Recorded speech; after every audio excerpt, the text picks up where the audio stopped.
Saúde, prevenção e qualidade de vida. A jornalista Maria Helena Araújo apresenta Estação Saúde. Informação a serviço da vida. Já temos conosco aqui o Dr. Adivaldo Severiano, cardiologista, que atende todas as segundas-feiras e sextas no Médicos Associados. O telefone da clínica é o 3271-1380. E ele traz esse assunto tão importante sobre a questão que sabemos. Na verdade, vamos perguntar a ele por que os hipertensos fazem parte do grupo de risco da Covid-19. Bom dia, doutor Edivaldo, seja bem-vindo e muito obrigado. Muito obrigado mesmo. Maria Helena. Eu tenho antecipado a sua vinda para quebrar esse galho eu hoje para mim. Um grande compromisso. Olha aí, e correu para atender os pacientes. Foi, mas estamos aqui. Né? Graças a Deus. Bom dia, Piti. Bom dia a todos os ouvintes. Bom dia, Maria Helena. Um abraço para Gilcélio e Bárbara. Né? Deise que está na escuta lá. Semana passada, né? Gilcélio. E Deise que está na escuta lá em Sobrado. Né? E todo o nosso pessoal, conhecidos, amigos e pacientes que estão na escuta. É o seguinte, nós sabemos desde mais ou menos fevereiro do ano passado, 2 meses após o início dos eventos da Covid, né, na China, foi-se verificado que tinha uma relação muito íntima entre pacientes que eram hipertensos, né, alguns deles inclusive descompensados, e que sofreram complicações do Covid e que foram a óbito, né? Então a gente sabe que na população em geral, em torno de 1% das pessoas que contraem o Covid e possuem comorbidades, de um modo geral, assim, tipo diabetes, mellitus, né? Pessoas que estão fazendo tratamento com drogas imunossupressoras, então tem a imunidade baixa. Essas pessoas, em torno de 1,1%, elas são mais afetadas pelas complicações do Covid-19, né? Isso foi um estudo bem preliminar, mas que dentre esses pacientes, o grupo que era hipertenso e estava descompensado, ou seja, ou que não estava usando a medicação de forma adequada, ou que não estava fazendo um acompanhamento correto da hipertensão arterial, esse grupo, as complicações e os quadros de óbito subia para 4,9%, quer dizer, saia do patamar de 1% praticamente para praticamente 5%. Isso em medicina, isso é uma porcentagem muito alta, né? Se a gente for levar em conta óbitos, então, quando você diz 1%, significa que a cada 100 pessoas que entram com essas complicações, então 1 iria a óbito. Mas quando você pensa em 5%, então a cada 100 pessoas, 5 vão poder evoluir para o óbito, para a morte, né? Então isso foi motivo de muito estudo no mundo inteiro, por cardiologistas, pelos cientistas de modo geral, que estavam investigando essa patologia nova, essa doença nova, né? Recente entre nós, com a qual estamos aprendendo a conviver após um ano, sabendo que ela ainda está em grande atividade, não só no Brasil, mas no mundo inteiro, né? E o principal motivo dela ainda estar em atividade é a irresponsabilidade pessoal de uma boa parte da população mundial. Então nós sabemos que tem países que, pelo seu próprio cunho educacional, né, pela educação que recebe desde a infância, então conseguiram vencer mais fácil a primeira fase do Covid, sem entrar numa segunda fase lastimável como aqui estamos vivendo, aqui no Brasil, né? Mas nos países da América Latina, de um modo geral, tem se visto um aumento muito grande da eventualidade do Covid-19, né? Muitas pessoas adoecendo e precisando ser internadas, inclusive jovens. Nós sabemos que uma grande margem das pessoas que são hipertensas, por não terem sintomas, não sabem que são hipertensas. E essas pessoas, inclusive jovens, muitas vezes obesos e hipertensos, e sabem apenas que são obesos porque não ligam para o controle do peso, né? A obesidade, nós sabemos, a gente já falou outras vezes aqui no programa, que a obesidade pode levar a uma hipertensão, como pode levar a um diabetes, né? Que quando você controla a obesidade, essa hipertensão volta assim, regride para um patamar praticamente normal, como também a questão da taxa elevada de açúcar no sangue. O que é que se sabe hoje? Então, a partir daí foi feito várias pesquisas, inclusive se achou que as pessoas que estavam fazendo tratamento com algumas substâncias que são para pressão alta estariam correndo um risco maior de evoluir para um quadro mais grave do Covid-19. Depois viu-se que não era bem isso, muito pelo contrário, algumas substâncias que são usadas para tratar a hipertensão, elas ajudam a proteger de certa forma a evolução, a reprodução do vírus no organismo das pessoas, né? Porque são dois grupos de substâncias que nós usamos para hipertensão arterial, que elas agem em um grupo de enzimas, né? Na formação de um grupo de enzimas, elas inibem essas enzimas para que a pressão diminua. E o vírus usa também a inibição dessas enzimas para quê? Para conseguir entrar na célula e se reproduzir. Por que acontece isso? O vírus em si, ele é uma partícula inerte, ele é uma partícula considerada viva se ele tiver uma célula para ele fazer as atividades dele de reprodução, que a gente chama, como ele não tem o arsenal de reprodução como os outros seres vivos, né, como uma bactéria, por exemplo, então ele necessita de um organismo vivo, uma célula que pode ser uma bactéria, mas pode ser uma célula humana, uma célula de algum animal, de outro animal, para primeiro ele se reproduzir. Ele só se reproduz, ele só se torna vivo quando ele ataca uma célula viva. Então o vírus, na verdade, ele é como se fosse um cristalzinho que está por ali esperando a espreita da oportunidade de se ligar a uma enzima específica na capa das células, vamos dizer assim, né, na membrana da célula, para que ele possa penetrar na célula e usar o material da célula para se reproduzir. Ele sozinho não é capaz de fazer isso.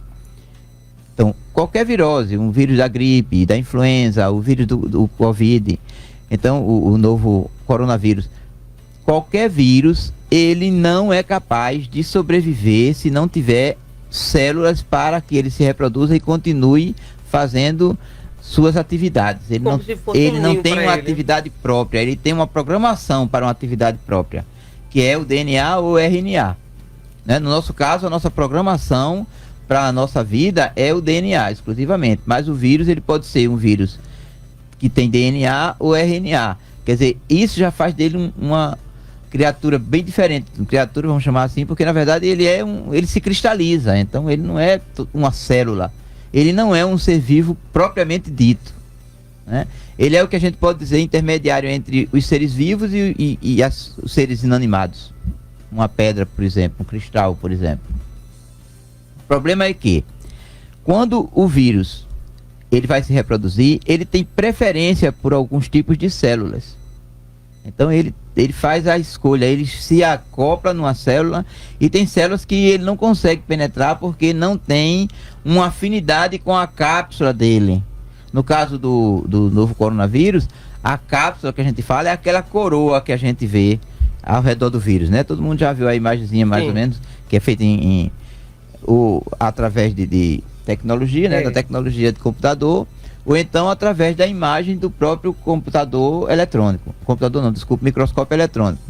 Então aquela imagenzinha daquela coroa, é aquela coroa justamente que faz com que ele tenha uma preferência por alguns tecidos humanos, para que ele se aproxime daquele tecido, se acople na membrana das células para poder fazer o início de todo o seu estrago com aquela célula. Então ele vai fazer o quê? Ele vai se reproduzir dentro de uma célula. Quando ele está cheio, a célula está cheia de vírus, ela vai romper a sua membrana, porque ela vai aumentar muito de tamanho, e cada vírusinho desse que sai vai pegar outra célula. Então é assim que se formam as infecções, de um modo geral, por vírus. Então, o vírus é uma partícula inerte, você quando recebe, geralmente recebe uma quantidade grande, porque como ele é muito pequenininho, numa tosse, num espirro de uma pessoa que está contaminada com a gripe, por exemplo, aí você vai receber uma quantidade de vírus através do sistema respiratório, né, que pode ser principalmente através das suas narinas e da sua boca. Porque enquanto a gente está falando, a gente tem que respirar para continuar falando. Então a boca ela não foi feita para a gente respirar. Nossa respiração normal, ela é feita através das narinas. Mas como você fala, então você tem que também, quando você fala, praticamente você vai anasalar alguns sons e o seu nariz não fica muito pronto para você fazer a respiração. Então, enquanto você fala, você respira pela boca, certo? Enquanto você dorme, por exemplo, as pessoas que têm problema de adenoide, elas quando vão se deitar, as adenoides que são crescidas em algumas pessoas, elas se dilatam durante o sono e elas tampam as narinas. São aquelas crianças que você vê dormindo de boca aberta, que muitas vezes precisa operar para desobstruir as cavidades nasais. Quando você respira o vírus, ele vai se reproduzir nas células onde ele encontra mais facilidade.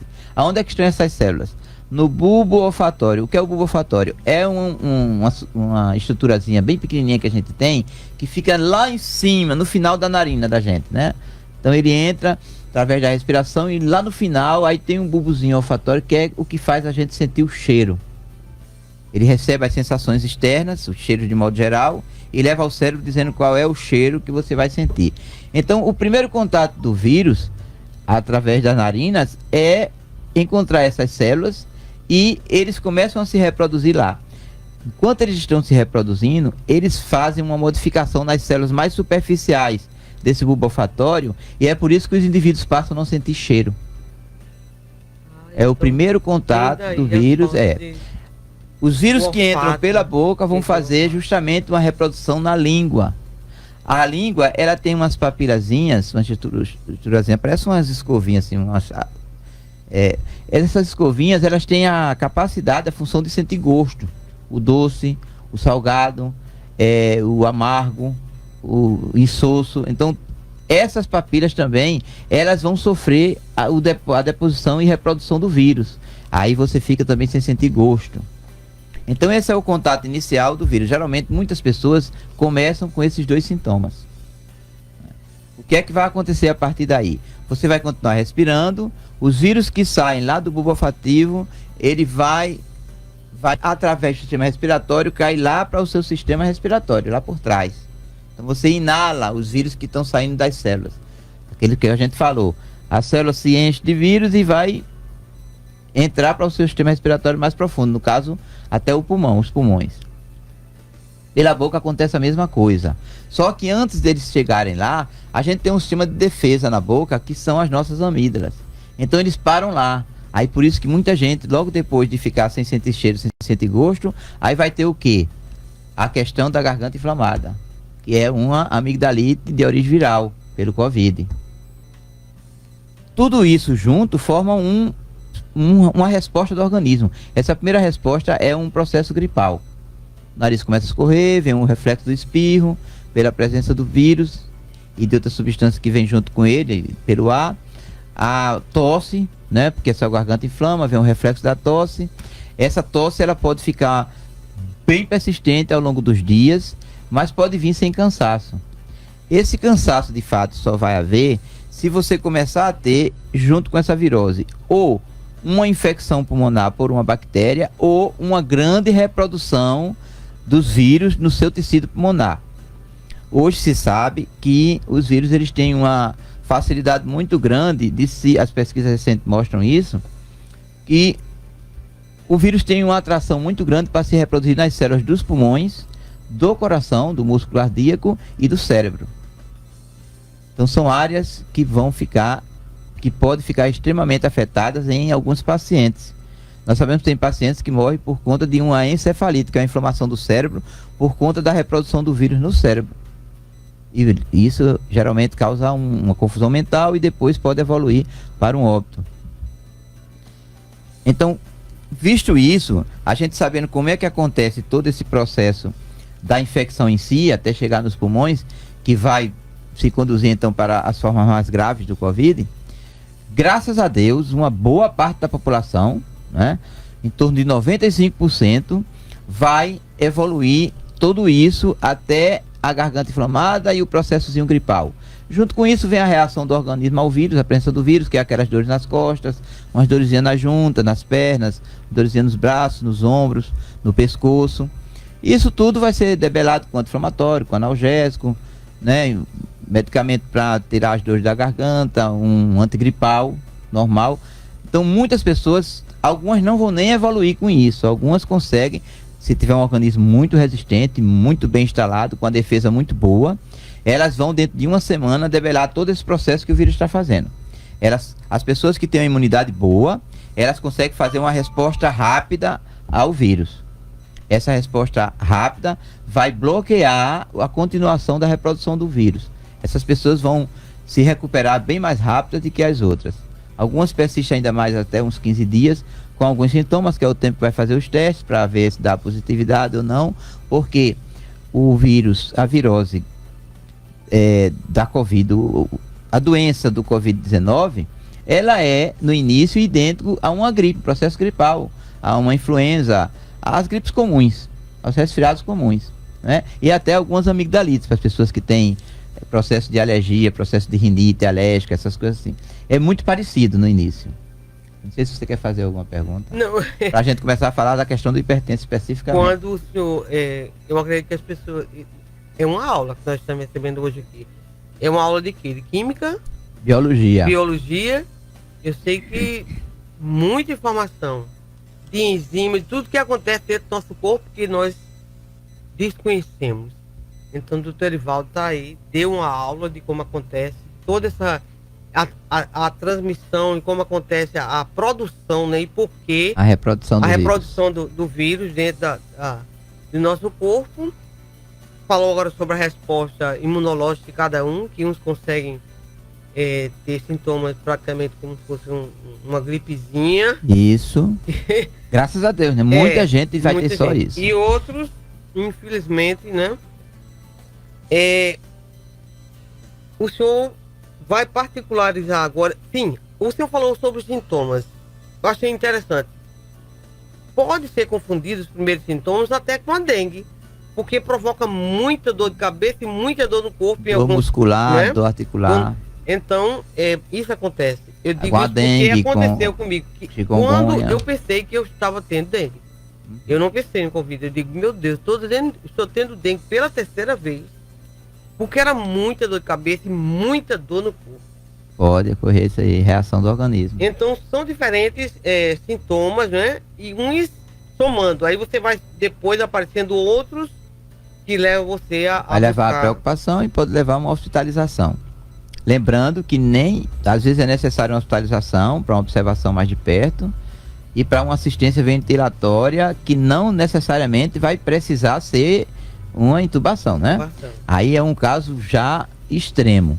Muitas pessoas são internadas para receber um suporte de oxigênio e sair do ambiente onde está para que possa se tratar melhor, né? Fazer a fisioterapia necessária para a questão respiratória, tudo isso que se faz no hospital. Quando o senhor fala sobre isso, quando a pessoa recebe essa ventilação, como se fosse esse oxigênio, assim, isso significa dizer que como é que está essa pessoa? Ela está com infecção, mas como é que ela está, o quadro dela?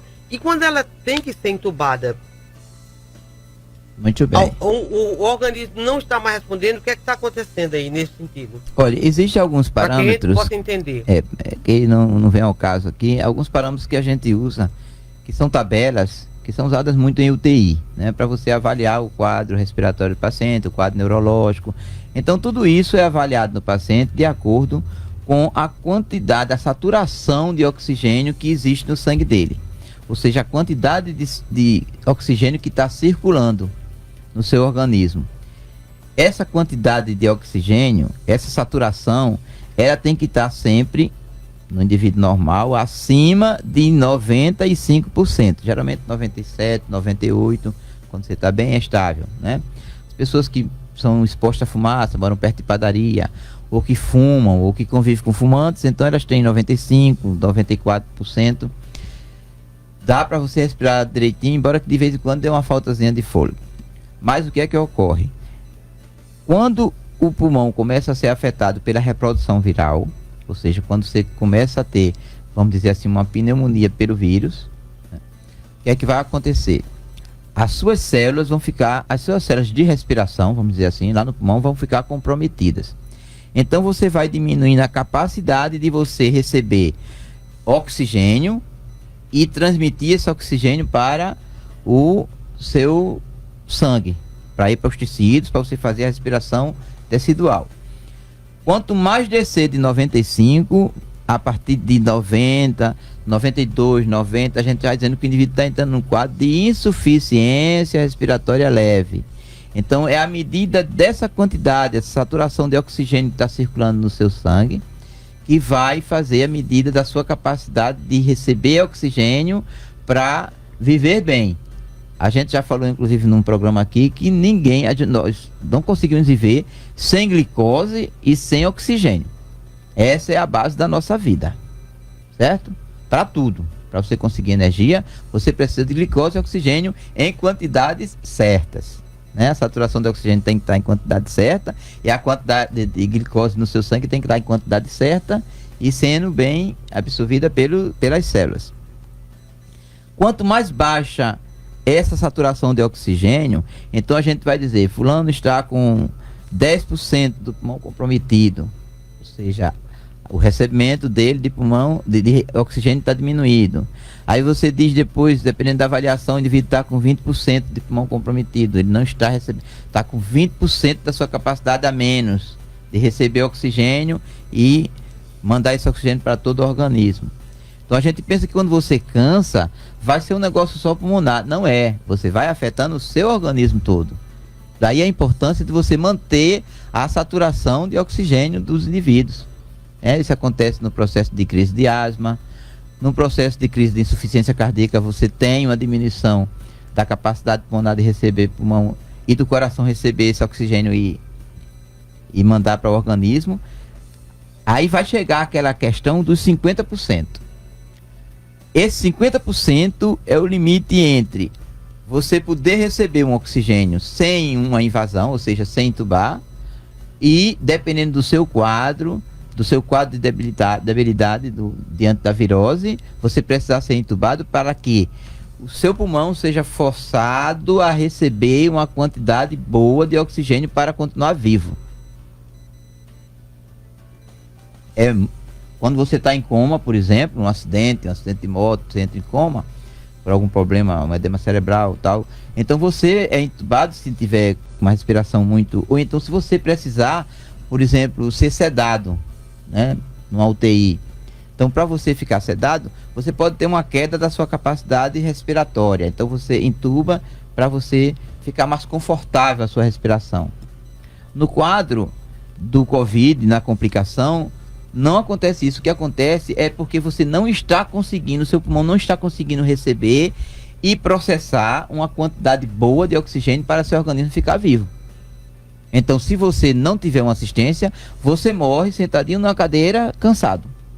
Até que não tenha mais condições de suas células viver e você morre. Seu coração vai parar, seu cérebro vai parar, certo? Acontece às vezes em casa, pessoas que não querem se internar por conta do Covid, não querem nem saber se estão com Covid ou não, e podem morrer em casa por conta disso, entendeu? Que não teve mais porque não teve assistência, o oxigênio não vai chegando e vai piorando, porque depois que você está em 50%, se você não tiver uma assistência ventilatória boa, ou seja, não receber uma quantidade de oxigênio externo boa, você vai cada vez diminuindo a sua capacidade de respirar, porque o seu pulmão não está mais conseguindo se expandir, os seus músculos estão ficando fracos, não consegue mais expandir a sua caixa torácica para puxar o fôlego, né?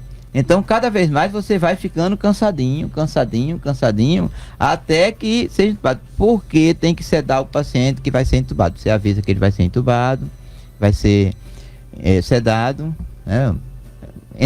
Para a gente entender melhor, anestesiado, né? Para não ficar sentindo isso. Por quê? A posição que você fica durante a intubação do Covid é uma posição muito incômoda. Você tem que ficar com a barriga para baixo, a barriga colada com a cama. Você não fica normal, como por exemplo no acidente, você fica de papo pro ar e recebe a sua oxigenação, não tem problema.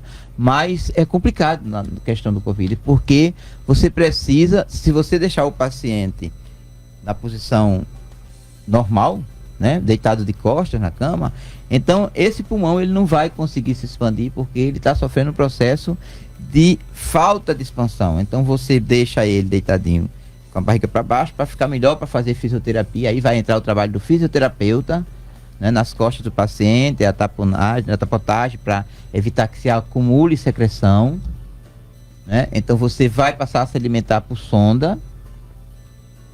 Então todo o processo é muito complicado, tem que ter uma assistência muito grande. Então você tem, por exemplo, você tem 10 leitos de UTI para uma equipe tomar conta. Você não pode simplesmente botar 20 leitos nessa UTI para a mesma equipe tomar conta, você tem que aumentar a equipe, né? Então foi feito os hospitais de campanha para ajudar isso.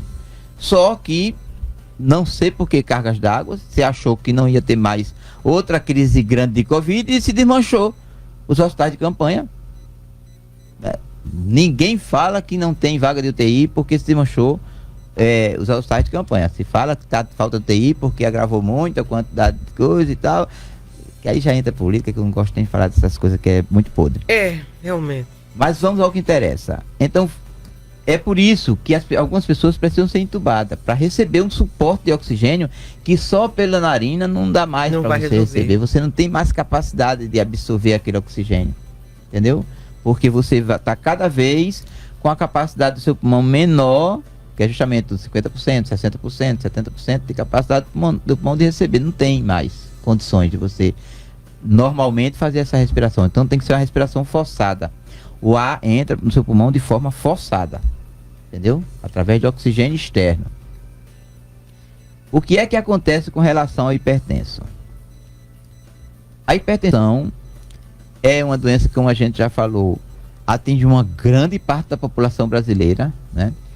Os indivíduos acima de 20 anos, infelizmente, está cada vez mais vendo que mais cedo acontece isso, mais cedo acontece. Os indivíduos de 20 a 25 anos, e a partir daí, então nós temos até 85 anos, assim que a sobrevida normal, média, né, do brasileiro atualmente, até 85 anos, nós temos uma média de mais de 40% de pessoas que são hipertensos. Desses 40%, ou seja, se você for contar 100 pessoas a partir de 20, 25 anos, você vai encontrar quase a metade dessas pessoas com problema de pressão alta. E essa pressão muitas vezes está ligada à questão emocional e ao estresse de modo geral, e ao sedentarismo. No caso, eu falei o estresse aumenta a pressão? O estresse aumenta a atividade cardíaca, né? Vai fazer um ataque cardíaco e vai aumentar a pressão de forma reflexa. Tá certo? Aí o que é que vai acontecer?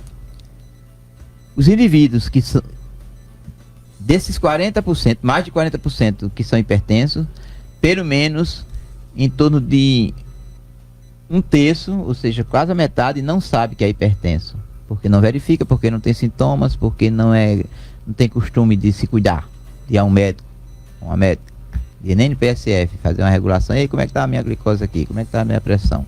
São pessoas que trabalham e trabalham e trabalham e não querem saber de mais nada da vida, a não ser trabalhar, ganhar dinheiro, gastar, trabalhar, ganhar dinheiro, gastar. Então é um ciclo vicioso que a gente forma quando a gente começa a trabalhar. Quando você está com 18 anos, a própria sociedade começa a cobrar de você. Já está na idade de trabalhar, na idade de arranjar um negocinho para você. Essa cobrança vai tirando cada vez mais cedo os jovens dos estudos, né? E o que é que vai acontecer? Você, de imediato, você tem que dizer, ou eu estudo ou eu trabalho, né? Então a primeira reação é essa. Depois você consegue o trabalho, aí você passa 2 anos trabalhando, né? Deixei meus estudos, eu quero voltar para os estudos. Então você começa a criar um ciclo vicioso que vai entrar então na vida na vida adulta assim, com essa cabeça: ou eu estudo ou eu trabalho. Se eu estudar vai ser sacrificoso demais. Tem gente que consegue superar isso, mas é uma quantidade muito pequena de pessoas. E o estresse do próprio trabalho, do dia a dia, aí você casa, aí vem família, né? Algumas pessoas se separam, aí vem a questão da pensão. Então, só pra gente citar... O desgaste emocional, só né, pra gente citar o dia a dia das pessoas de um modo geral, então você vê, aí o pai e a mãe tá ficando idoso, aí o pai tem um AVC, aí você precisa de uma pessoa para cuidar. Então, tudo isso vai levando você a um estresse crescente. E isso leva a uma hipertensão reacional. Principalmente se você já tem um caráter hereditário de ser hipertenso.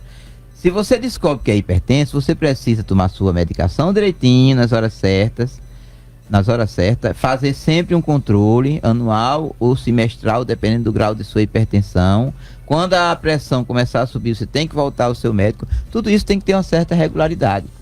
Tem pessoas que descobrem que é hipertenso, começam a tomar medicação, para de sentir sintomas e acha que não precisa fazer revisão nenhuma, só se voltar a sentir alguma coisa. Isto é errado. Então, o que você tem? Pessoas que não sabem que são hipertensas, mas que estão com a pressão alta, pessoas que estão fazendo tratamento de forma inadequada, porque não estão sentindo que a pessoa nada. tem a pressão alta e não tem nenhum sintoma, É possível, absolutamente. é possível. Nossa. Uma boa quantidade de pessoas. Essa é a mais hipertensão. perigoso, não? Essa é a hipertensão perigosa. Essa é a hipertensão que mais leva a um infarto no paciente adulto jovem, né, de 30 a 40 anos, e nos pacientes que são hipertensos e para de tomar medicação porque não tem mais sintoma e acha que não tem mais pressão alta. Ficou bom. É porque tem pessoas que é covarde, não gosta de verificar a pressão. Infelizmente o termo é esse que a gente tem que usar. Não é que não gosta, ele não quer olhar a pressão para não saber que está alta. Para não precisar tomar remédio. Porque acha que se tomar remédio não pode tomar cerveja no fim de semana. Vou deixar de fazer alguma coisa Um que eu negócio gosto, meio né? invocado, né? Se eu souber que sou Complicado. hipertenso, aí eu não posso comer minha pizza. Se eu souber que minha pressão tá alta, minha sopa vai ficar sem sal. Entendeu? Tem coisas assim que são coisas simples, mas que as pessoas fazem.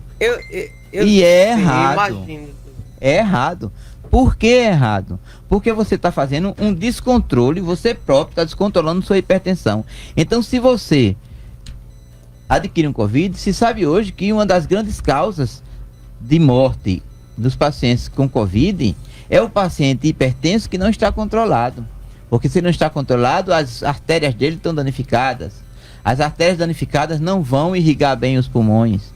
Então esse pulmão vai ser danificado com mais facilidade pelo vírus. E se ele, normalmente, o hipertenso que não se trata ou que não sabe que é hipertenso, ele está estressado. Por trás de toda essa hipertensão tem um estresse de família, de trabalho, de tudo isso. E esse estresse vai deixar ele com a imunidade baixa. Porque o estresse também baixa a imunidade. E a imunidade baixa, nós sabemos que qualquer virose pode matar. A AIDS mata mais pessoas hoje em dia ainda por conta da defesa do organismo. E a AIDS, o vírus é oportunista.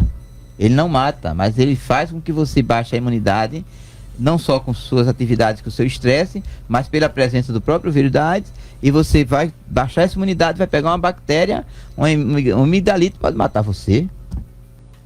Porque pode levar uma pneumonia grande e você não tem defesa no organismo para cobrir, né? É por isso que a gente fala sempre a questão da defesa, a questão de você tomar vitamina C nesse tempo de Covid. Você tomar vitamina D, porque comprovadamente vai melhorar a sua defesa. E uma coisa que as pessoas esquecem sempre, a água. Quando você tem uma tomada de água frequente, né, pelo menos a cada meia hora, então os vírus que estão na sua língua, na sua garganta, com a deglutição junto com água, a quantidade de vírus que descer para o seu estômago, pelo ácido do estômago, eles vão ser eliminados, eles não conseguem muitas vezes sobreviver, a maioria dos vírus não consegue, né? Nem bactéria, só aquela bactériazinha que é resistente por causa da cápsula dela, que causa aquela gastrite, que tem que ser tratada para não causar câncer, né? Isso já é outra história. Mas você tem que manter um hábito de 3 litros de água por dia. Muita gente tem dificuldade disso, porque diz: eu não tenho sede. A água não é para tomar quando tem sede. Quando tem sede, Quando você tem sede, o organismo está pedindo socorro, ele não aguenta mais. Aí vem um recado do cérebro para você beber água. Por favor, me socorra. Eu estou seco. O seu rim tá mandando um recado pro seu cérebro dizendo que tá sem poder fazer nem mais urina, porque se ele fizer urina, ele para de trabalhar. Olha aí, o senhor tem 7 minutos para falar sobre a questão da hipertensão, Covid e os cuidados que devemos ter. Muito bem. E nem pensar de parar de tomar o remédio de tratamento, né? Nunca, nenhum, né? nunca. Só vai aumentar a possibilidade do Covid. Então, pra gente, então, eu vou falar de algumas características, né? Durante assim, a gente já falou um pouco da questão das pesquisas, né? Que viu que atualmente se sabe que as pessoas que estão fazendo o tratamento correto para hipertensão, de certa forma, elas recebem um grau de proteção ao adquirir o Covid. Por quê? Primeiro, a pressão controlada vai deixar seu pulmão com uma atividade respiratória boa. Vai melhorar o trabalho de suas artérias, né? Porque se você tem uma pressão controlada, se você faz suas revisões regularmente, é sinal que você também tem um colesterol bom, um triglicerídeo bom, porque se estiver alto você está em tratamento. No né? caso, se o colesterol e o triglicerídeo estiverem alto, a pressão também vai trazer problema para quem é hipertenso? Traz problema porque o colesterol alto e o triglicerídeo, principalmente se estiverem juntos, eles vão danificar as artérias. vão fazer processo inflamatório nas artérias. Então as artérias vão ficar danificadas e as artérias dos pulmões, na hora do Covid, elas têm que estar trabalhando muito bem, sem nenhum tipo de problema, para que qualquer processo infeccioso seja debelado pelo próprio organismo. Então, se você é hipertenso, se você mas está controlado, você toma medicamento, algumas medicações, inclusive, nós sabemos hoje, né, está aventado algumas pesquisas que até ajudam a diminuir as complicações finais, como a morte do Covid. Então, né, os pacientes hipertensos que estão bem controlados, que estão com suas taxas controladas, eles, de certa forma, estão protegidos. Estão com a pressão controlada e as taxas também. Principalmente se ele for diabético. Então, se for diabético, aí vem também a questão da glicose, que tem que estar controlada. Tá certo? Uma outra coisa, importantíssimo. Quando você começa um quadro de Covid, se você for se tratar em casa, porque você está com poucos sintomas, geralmente você fica se alimentando pouco. Então você tem que ficar verificando sua pressão pelo menos 3 vezes ao dia, pela manhã, à tarde e à noite. Por quê? Porque quando você diminui a sua alimentação, você diminui sua ingesta de sal e a sua medicação normal de pressão pode baixar a sua pressão. Você tem que ter um controle muito grande com isso. Nós aconselhamos, inclusive, os pacientes que vão ser tratados em casa, durante a primeira semana de infecção, diagnosticados que estão com Covid, mesmo tratado em casa, procurar um serviço de cardiologia para fazer a aferição da pressão e receber os cuidados do coração e da pressão durante o processo de Covid. Doutor Edivaldo, por favor, repita essas informações que você acabou de dizer agora. Muito bem. Quando você tem uma virose de um modo geral, e inclusive na virose no Covid-19, você tende a ficar o que a gente chama de fastio, né? Anorexia. Você vai diminuir a sua quantidade de ingesta alimentar. Junto com ela, você vai diminuir a quantidade de sal que você está ingerindo diariamente. E a sua medicação normal, que controla a sua pressão, pode fazer com que sua pressão baixe. Lembrem, eu não estou dizendo que ninguém vai diminuir nem parar a medicação quando tiver com Covid. Pelo amor de Deus, não estou dizendo isso. Eu estou dizendo isso que você precisa verificar sua pressão com uma quantidade mais frequente e, de preferência, assim que for diagnosticado Covid positivo, né? Você vai fazer o quê? Vai procurar o seu serviço do PSF, se estiver próximo, se estiver havendo atendimento, ou um serviço de cardiologia para fazer um controle dessa pressão e receber as recomendações a respeito da medicação. Isso é muito importante porque muitas pessoas estão fazendo tratamento em casa, sem dispneia, sem cansaço, sem nada, e são encontradas em casa desmaiadas por queda brusca de pressão. Isso acontece durante o Covid. Eu conheço pessoas que aconteceu isso. Foram encontradas em casa desmaiadas. Tudo que o senhor explicou é que levou a essa situação. A situação de uma queda brusca de pressão, a pessoa sem se alimentar direito. Tomando remédio normal, sem verificar a pressão. Doutor Edivaldo, como é importante o senhor falar isso aí, porque, por exemplo, nós leigos, eu digo isso porque quando eu tive, eu não queria comer, eu não pensei na questão da minha pressão, que eu sou hipertenso, não pensei nisso e nem de estar verificando a pressão assim, como o senhor orientou para a pessoa fazer. Mas que eu não queria comer, eu lembro muito bem. Tem que verificar essa pressão. Em alguns momentos, a água de coco foi que me salvou. Isso acontece não é só com o Covid não, viu? Com a dengue, com a chikungunya, você pode ter esse desmaio também. Então a gente que é hipertenso, eu digo a gente porque eu também sou hipertenso, né? Eu cuido da minha pressão. Graças a Deus, como cardiologista, eu tenho que me cuidar controlado, mesmo. Né? Para não ficar aquela história fácil que eu digo, mas não faço o que eu faço, né? Mas a gente tem que ter muito cuidado, sua verificação. Eu me descuidei quando eu tive dengue, a terceira vez que tive uma dengue muito forte, e eu desmaiei 2 vezes.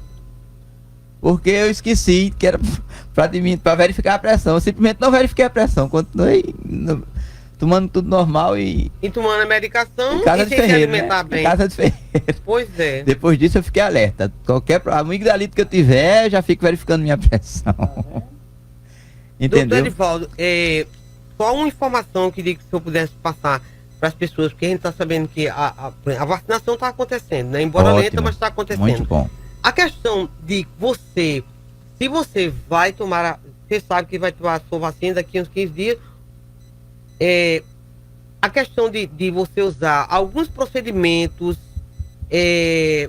dermatológicos, como com essas coisas, a pessoa não deve fazer esse procedimento que é invasivo na pele. E outra coisa também é a questão da bebida alcoólica. Você tomou a vacina, você pode beber nos dias seguintes, você ou não é recomendado que você não bebe. Por quê? Você deve esperar uns dias para primeiro voltar a sua dependendo do tipo de vacina, você vai precisar se resguardar de bebida alcoólica pelo menos entre 48 e 72 horas, né? Como são vários tipos de vacina e a demora máxima assim do organismo começar a aceitar é 72 horas, então a gente prefere que se ausente até 72 horas. Para aqueles mais avexadinhos, para aquelas vacinas que você toma a segunda dose com 3 semanas, né, que são as de segunda dose mais precoce, então você tem em torno de 48 horas livre disso. A questão do fumo deve ser resguardado durante uma semana. É muito difícil para o viciado em fumo passar uma semana sem fumar. Mas ele deve se resguardar uma semana para deixar o seu pulmão bem tranquilozinho, para que sua defesa possa fazer a reação à vacina, para que você fique resguardado contra o vírus. Porque nós sabemos, para quem ainda não alertou sobre isso, nós sabemos que quando você usa uma vacina, não significa que no dia seguinte você está imune à bactéria ou ao vírus da vacina que você tomou. Que é outra coisa não existe isso. Seu organismo vai receber o germe, no caso o vírus, ele vai formar todo um processo de reconhecimento de algo estranho, vai formar a defesa dele todinho para reagir ali, vai reagir naquele local, porque o vírus é atenuado, né? É um vírus que não causa a infecção normal, ele pode causar um processo inflamatório local, e dali ele vai reconhecer o vírus como um agente externo inimigo do seu organismo. A partir dali, o seu organismo, o seu cérebro e seu organismo vai guardar uma memória daquele vírus, e toda vez que você tiver contato com aquele vírus ou a bactéria, depende de que foi sua vacina, o organismo está pronto para mandar as células de defesa combater para que aquele vírus ou aquela bactéria não desenvolva, não se reproduza no seu organismo. Isso não significa dizer que você tomou a vacina e está curado. Esse processo demora de 8... pode deixar de usar todas as proteções. Isso não significa dizer isso. Não, você vai continuar lavando suas mãos frequente, você vai continuar usando máscara, você vai continuar com seu isolamento, você vai continuar evitando aglomerações. Isso significa dizer que a pessoa não pode contrair novamente. Não, exatamente. Você pode contrair, inclusive, durante o processo em que está se formando a sua reação à vacina. Uma colega nossa, Santa Rita, da Secretaria de Saúde, funcionária da Secretaria de Saúde, tomou a vacina e faleceu uma semana depois, porque ela estava com o processo da virose já se instalando no organismo dela e tomou a vacina. Não morreu por causa da vacina, ela morreu porque provavelmente teve alguma hora que o organismo dela se indispôs ou ela se expôs ao vírus e contraiu a virose. No caso, a vacina vai evitar que você tenha contato com o vírus e tenha complicações, é isso? Isso, mas depois que você tiver formado sua defesa. Sim, depois. Então, se você tomou uma dose ontem e hoje você quer andar sem máscara, sem tudo, você vai pegar a virose. Você vai ter Covid. Doutor Edivaldo, nós terminamos o programa, mas eu tenho que ler isso aqui, olha. Parabéns pela importância do conteúdo do programa e parabéns especial ao entrevistado pela sua extrema competência e pela desenvoltura na apresentação. Poxa, hoje eu não durmo. Pois é, gente, olha, cuidem de seu coração, mas cuide dessa pressãozinha. Tome sua medicação direitinho, verifique a pressão para você descobrir se você é um hipertenso e não sabe, né? E vamos continuar tendo todos os cuidados para evitar o Covid. Tá aí, gente. A produção do programa Maria do Carmo Araújo Silva, a edição e apresentação dessa amiga, Maria Helena Araújo, e a direção geral e de Deus, que bondosamente me permitimos que estejamos no ar, caminhando aí para os 18 anos.